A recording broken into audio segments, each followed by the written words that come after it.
Karen pushed my disabled son into a lake because his wheelchair ruined her brunch view. Then she pulled out her phone, not to help, but to film it. She even added commentary. That's when I knew we weren't dealing with a neighbor. We were dealing with a narcissist with a clipboard and a God complex. Too bad she picked the wrong dad and the wrong ramp to start a war with. After 22 years barking orders, dodging bullets, and teaching fresh recruits how not to shoot themselves in the foot, I thought retiring from the Army would be the hard part. Turns out the real battlefield was suburban Indiana. Hollow Creek sounded harmless enough, like a place where old dogs like me could rest their bones and where my son Caleb, 11 years old and tougher than any soldier I ever trained, could have a backyard that wasn't a staircase or a landmine of cracked pavement. He was born with a neurological condition that made walking hard and made judgment from strangers even harder. I wanted a place where the only thing he had to fight was boredom. I didn't know it yet, but that fight was going to be against something far more absurd, the neighborhood HOA and its clipboard queen. Our moving truck barely rolled to a stop before I felt eyes on us, not the curious kind, the kind that came with pursed lips and passive-aggressive posture. She was standing across the cul-de-sac, arms folded, eyes squinting like she was sizing up a threat to national security, perfectly blow-dried hair, athleisure wear that hadn't seen a gym in years, and a mug that said, "Wine Mom, but dangerous," in glitter font. She walked over like she owned the sidewalk, the street, and possibly the entire postal code. "I was wondering when someone would finally buy this house," she said, voice sweet enough to give you cavities but sharp enough to slice drywall. "It sat empty forever. Shame about how it lowers the street's cohesion." That was her way of saying, "You don't belong here." I smiled, gave her a firm handshake I knew she wouldn't like, and said, "Name's Marcus Jensen, retired, and that's my boy Caleb." Her eyes barely flicked to him before returning to the truck like it had personally insulted her hydrangeas. The next morning, while Caleb was setting up his action figures in the living room, I grabbed my toolbox. The front steps were too steep for his chair, and I wasn't about to carry my son in and out of his own house like cargo. So I started building a small wooden ramp off the porch. Basic stuff, pressure-treated lumber, angle brackets, nothing fancy. It was temporary until I could pour a permanent concrete slope. 2 hours in, I was covered in sawdust and sweat when I heard it, the unmistakable cadence of entitlement heels on pavement. Karen was back. "Excuse me," she called, arms flailing like I'd built a missile silo. "Is that a ramp?" I wiped my brow, looked at my half-finished project, and replied, "It is." She gasped like I'd confessed to hosting illegal cage fights. "That structure was not approved by the HOA Architectural Committee. You're violating design uniformity." I blinked. "It's a ramp carrying for my son who can't walk." She didn't skip a beat. "You should have submitted a modification request. There are procedures. This neighborhood has standards. You can't just alter the facade." I stared at her for a full 5 seconds. "The facade? Yes," she sniffed. "We have curb appeal to maintain." I was still holding a hammer. For a moment, I wondered if curb appeal covered the impression left by a dented clipboard. "I'll make sure it matches your aesthetic." I said, "Maybe I'll paint it beige and glue some HOA rules on the side so it blends in." She didn't find that funny.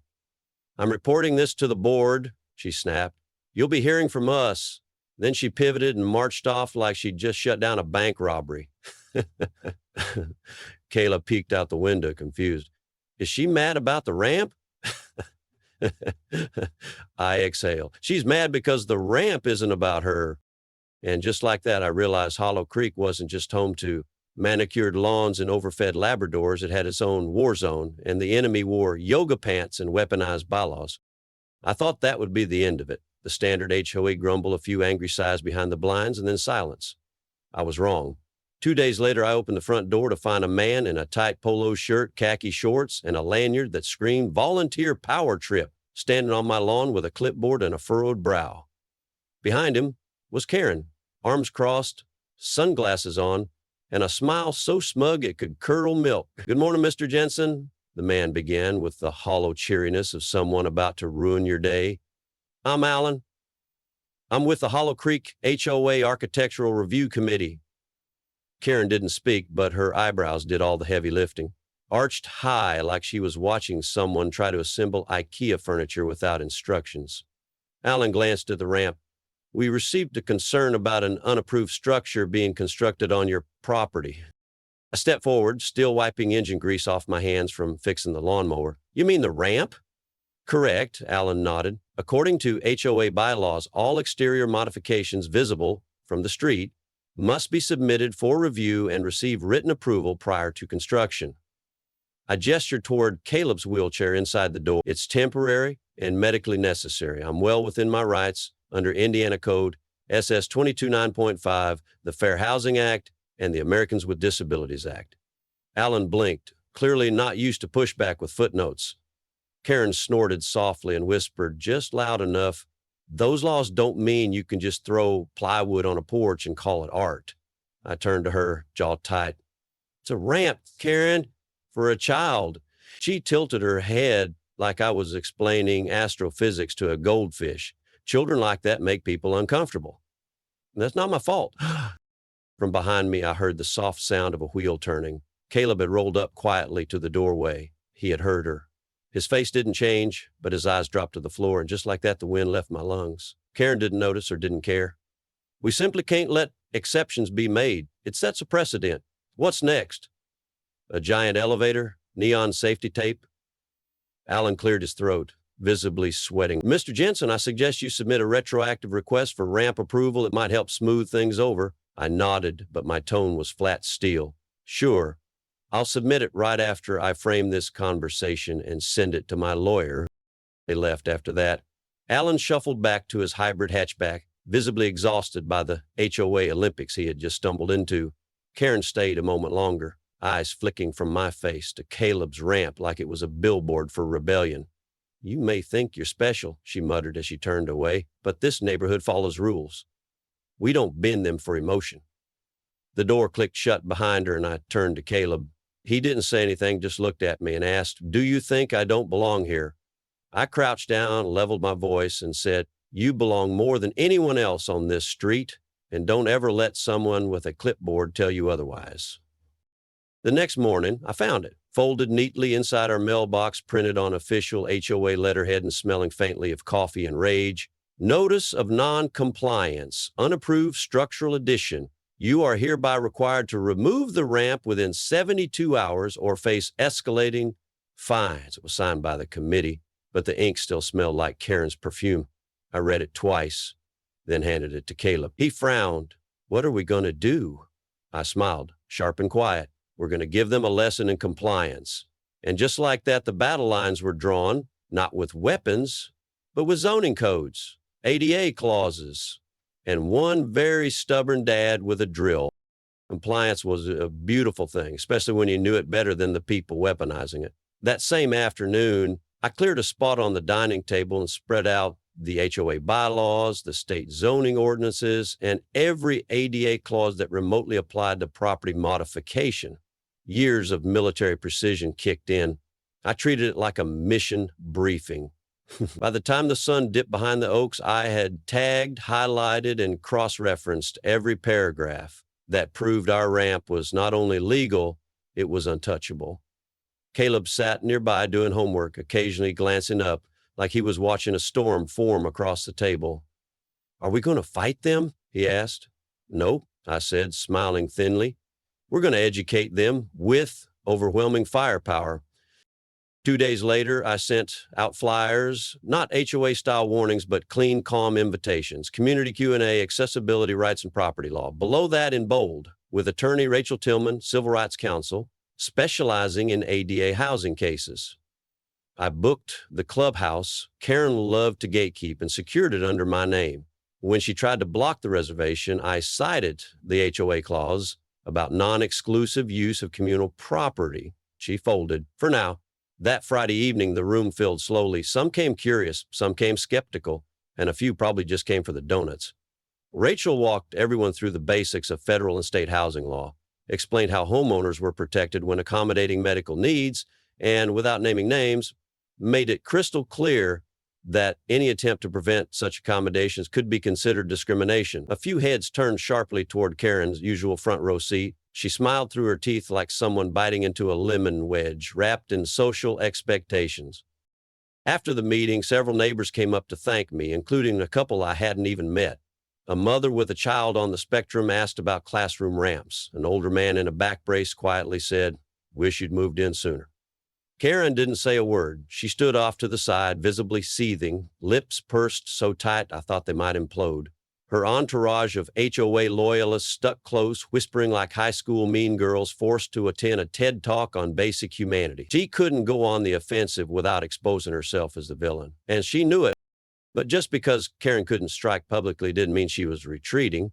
The next week, strange looks started following us. Neighbors who had previously waved suddenly seemed guarded. One woman at the park pulled her child away from Caleb with a strange smile. Even Linda, the kindest soul on the block, seemed distracted when we passed. Something was off.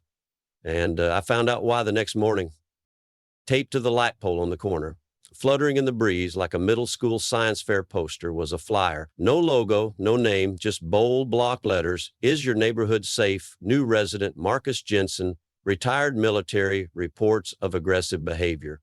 Is he stable? Should our children be exposed? Beneath it, a grainy black and white printout of me fixing the ramp cropped tightly like I was breaking in. I stared at it for a long moment. Caleb rolled up beside me. Is that about you? He asked. No, I said, tearing it down. That's about fear. I didn't tell him that it was working. Not yet. But I knew Karen had just changed tactics, and whatever came next, it wouldn't be passive. The flyer was gone, but the damage stuck around like a bad smell. People weren't hostile, not exactly, but they were cautious, like I might lunge at a lawn gnome without warning. Caleb noticed, too. He didn't say much, but I could tell. The way he hesitated before rolling out to the mailbox. The way he asked if we could skip the park today. That flyer wasn't just an attack on me. It was a wedge driven straight into my son's growing trust. And then came Linda, like a surprise airstrike of decency in an otherwise controlled burn. She showed up on our porch with a plastic tray of lemon bars and an oversized flyer clutched in her hand. Summer festivals this Saturday, she said with a bright smile. Live music, food trucks, games for the kids. It's sort of our tradition around here. You two should come. I started to shake my head, already forming excuses, but Caleb's face lit up before I could say a word. They'll have a dunk tank, Linda added, eyes twinkling, and someone signed Karen up for the pie-eating contest again. She's furious about it.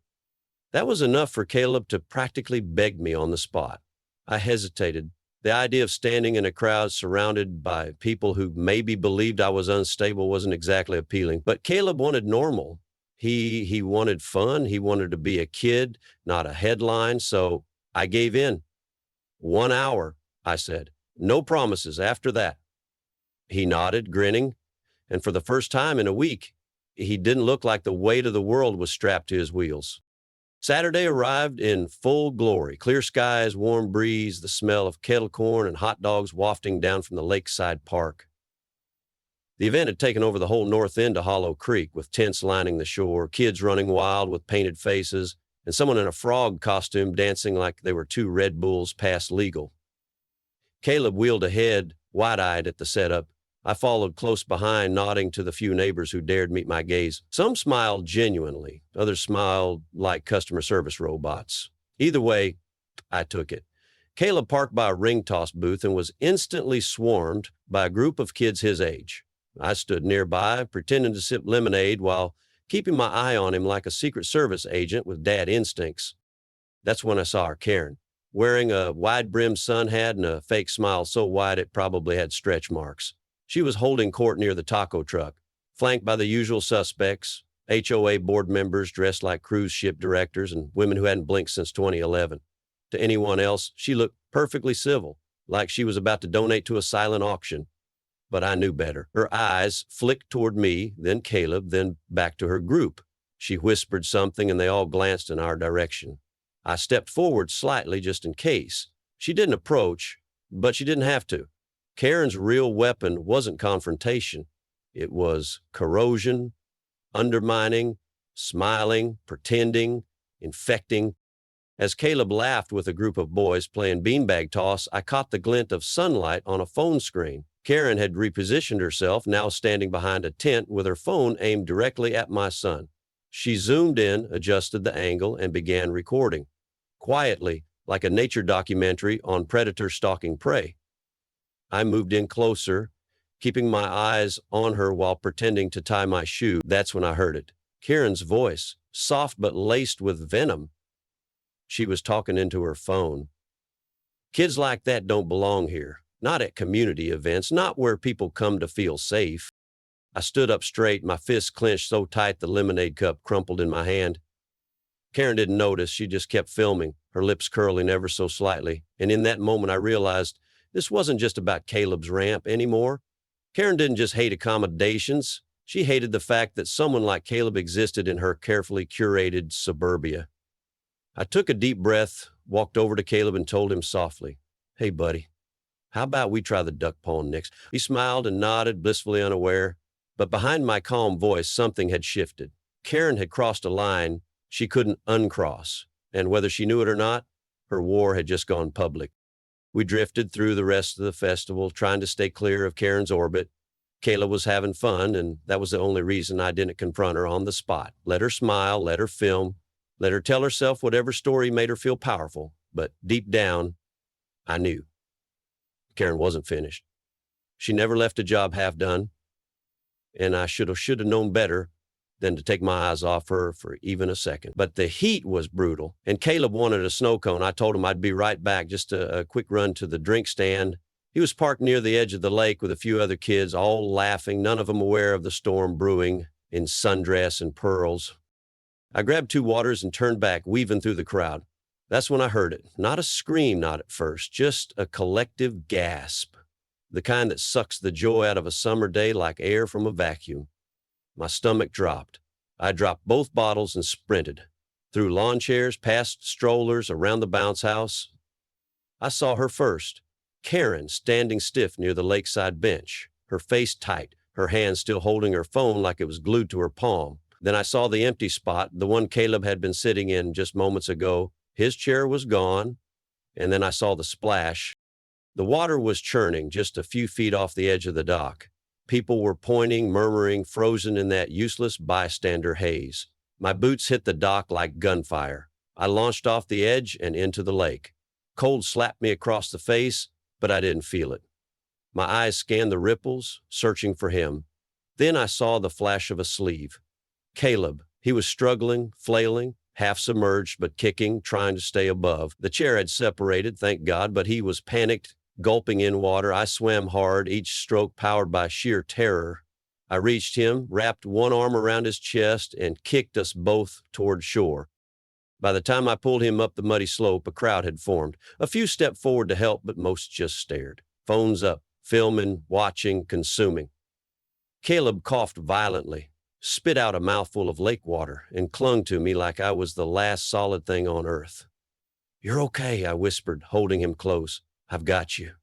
He nodded shakily, teeth chattering, eyes wide and wet with more than just river water. I wrapped him in my jacket and tried to calm my own heartbeat, and that's when I heard it.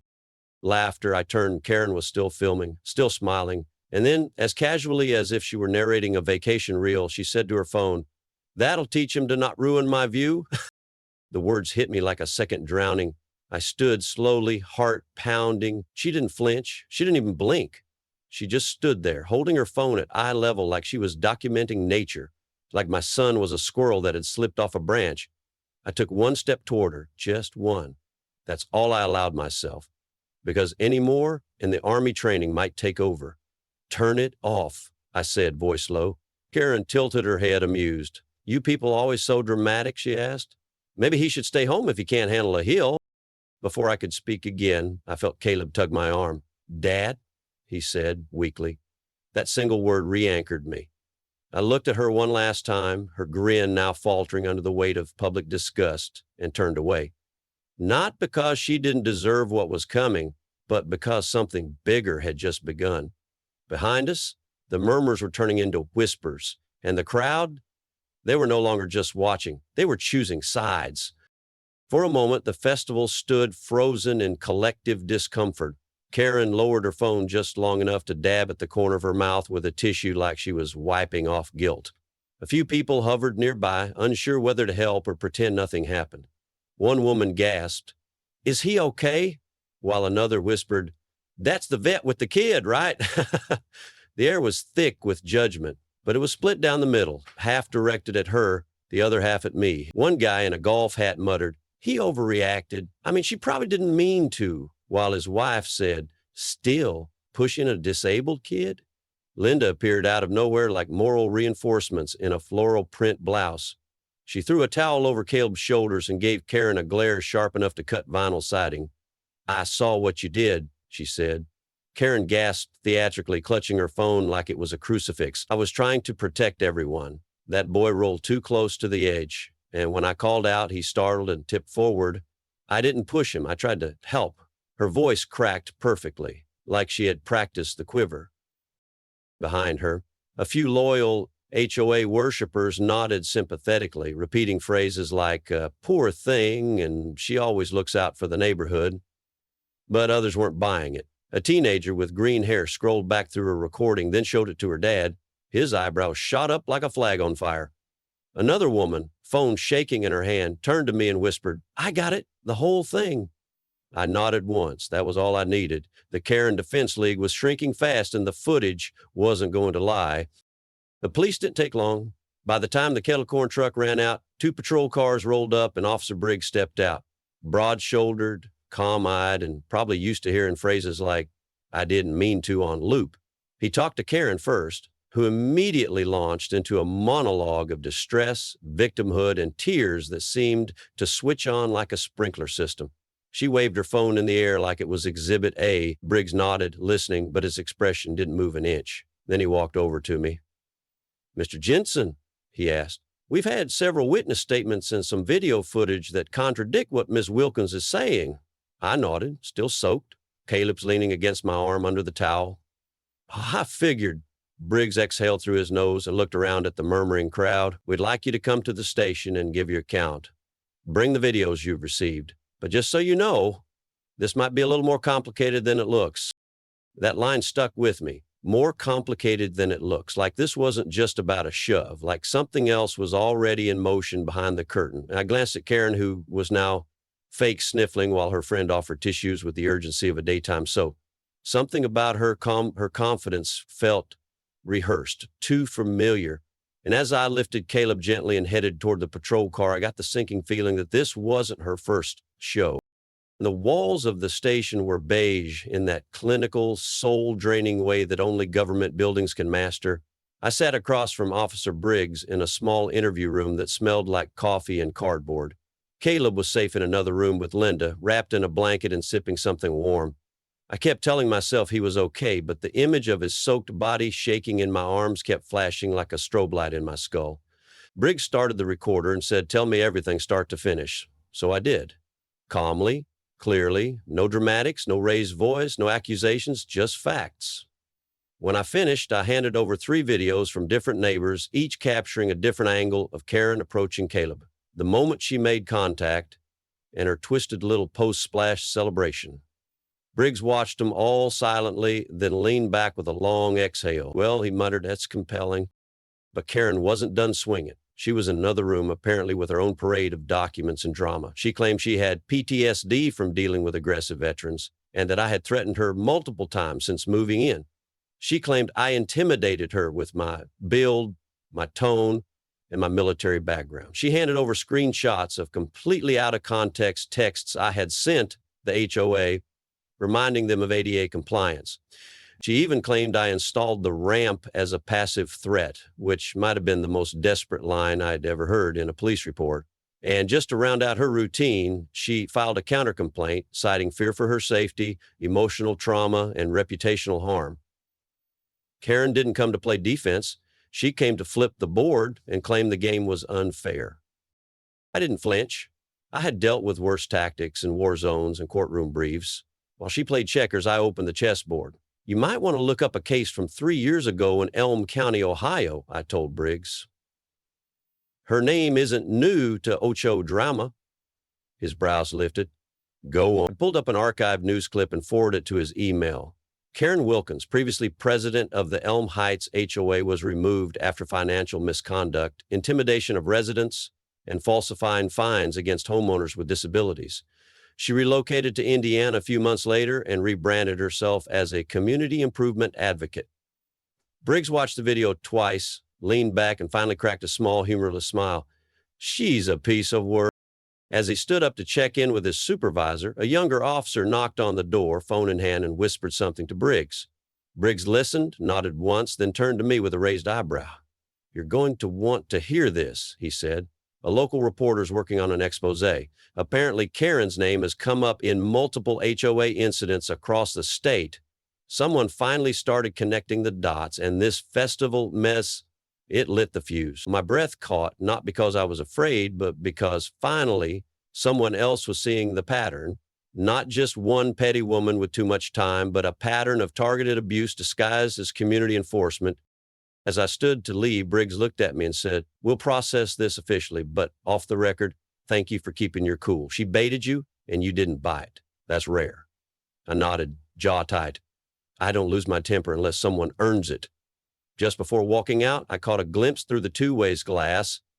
Karen, still seated, looking nervous now, her performative tears running dry. She had the look of someone who just realized her script didn't work this time and that the stage lights are about to burn.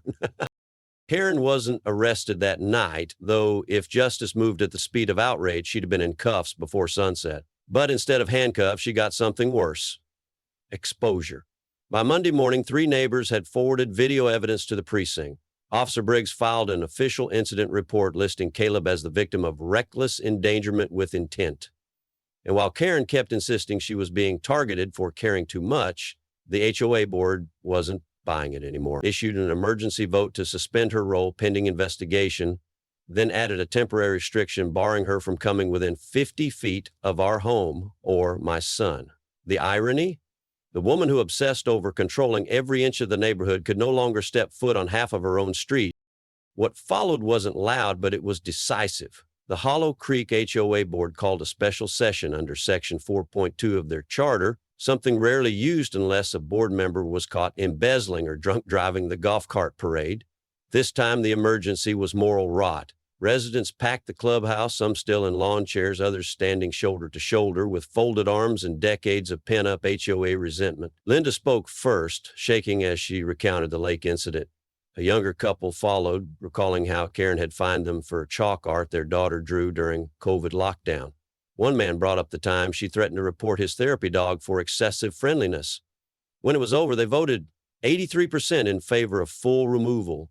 Not just Karen, but the entire board that had enabled her reign. It didn't fix the past, but it slammed the door shut on it. The HOA would be restructured from the ground up with mandatory diversity and inclusion training. It was the kind of reset that only happens after a public reckoning. And then came the gesture that broke me, in a good way. A few days later, while I was at work patching the final coat of weather seal on the ramp, I heard a commotion out front. I stepped outside to see half a dozen neighbors, young old couples, singles, carrying paint cans and brushes. Linda walked up, holding a wooden sign in one hand. "You did the heavy lifting," she said. "Let us handle the finishing touch." They sanded, primed, and painted that ramp with care I hadn't seen since my unit prepped their gear before deployment. When they were done, they bolted the sign to the rail. "Strength doesn't always walk on 2 legs." I stared at it for a long time, the words hitting harder than I expected. Caleb wheeled up next to me, his eyes shining. "That one's for you, Dad," he said. "For both of us," I replied. The story didn't end there. The local news station ran a piece on the hit conducted Hollow Creek, but it didn't stop at that. A regional journalist picked it up, then a disability rights network got involved. Within 2 weeks, our story hit a national news blog. The footage of Karen recording as my son sank beneath lake water was replayed across every platform with captions like, "When the HOA goes too far," and "Entitlement in action." I gave one interview, just one. I didn't go on a crusade. I just told the truth about my son, about that ramp, about how small acts of cruelty, when unchecked, become systems of exclusion. That segment alone sparked conversations in state legislatures about strengthening protections for accessible housing modifications in HOA-governed communities. A few weeks later, Indiana passed a bill nicknamed Caleb's Clause, requiring HOA bylaws to default in favor of disability access unless extreme hardship can be proven. Not bad for a kid with wheels and a dad with a drill. Karen? She still lives across the street. Quiet now. Her porch is bare, her hedge is wild, and her friends no longer wave when they pass. She doesn't film anymore. She watches. And what she sees is a neighborhood that didn't collapse without her. It got better, safer, kinder. One ramp, one family, one small war that ended with something bigger than revenge. Because in the end, Karen wanted to control the view. Now she gets to see justice grow right across her porch. One flower, one vote, one ramp at a time. Some people build fences to keep others out. I built a ramp so my son could get in and accidentally started a neighborhood revolution. Funny how that works. Karen thought she was defending property values. Turns out, all she did was drop hers. This wasn't just about one ramp or one angry clipboard warrior. It was about standing your ground, even if that ground's covered in HOA bylaws and passive-aggressive lawn signs, because sometimes the most powerful thing you can do is legally piss someone off. If you've ever had to fight for common sense in a place where common courtesy went missing, smash that like button, drop a comment with your wildest HOA moment, and don't forget to subscribe, because here, we build more than ramps. We build karma, brick by brick, and occasionally with a power drill.